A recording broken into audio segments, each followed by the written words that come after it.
চোরের বাচ্চা থেকে পড়ে ভেঙে গেছে না, সেটা কার ছবি?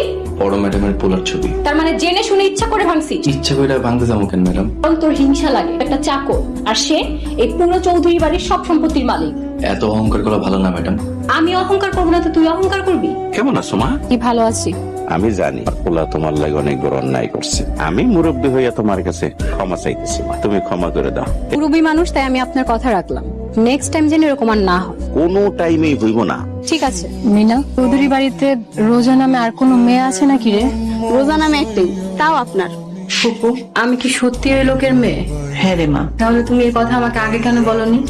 তোকে আমার ভাই আর ভাবি দত্তক নিয়েছিল। তোর বাবা যে ফিরে এসে তোকে নিয়ে যাবে সেটা তো আমরা কখনো ভাবতে পারিনি। আমি কোথাও যাব না ফুপু। আপনি কিছু খাইয়ালো, আমি কিচ্ছু খাবো না। ম্যাডাম, খাওয়ানোর লোকের রাগ করতে হবে না। আমরা আল্লাহর দানা খায় বাইচে আছি, দানা তো কোনো দোষ করে নেই। আমি আপনার অনুরোধ করতেছি, আপনি অল্প একটু খাইলেন ম্যাডাম। আমি আপনার কথা দিতেছি, আমি বাইচে থাকতে ওই লোক আপনার নিয়ে যেতে পারবো না। বাড়িতে চলেন। রাশেদ আমাকে এইভাবে অপমান করতে পারলো? আমি ওর কি ক্ষতি করেছি? আগে যখন জানতো আপনার সম্পত্তি আছে, সেই লোভে আপনার লোকে ভাব জমাইতো। এখন শুনছে আপনার কিছু নাই, তাই আপনার লোক এমন করতেছে। দুনিয়াটা এত স্বার্থপর আমি আগে বুঝি নাই। আমি তোর সাথে অনেক খারাপ ব্যবহার করেছি, তুই আমাকে মাফ করে দিস।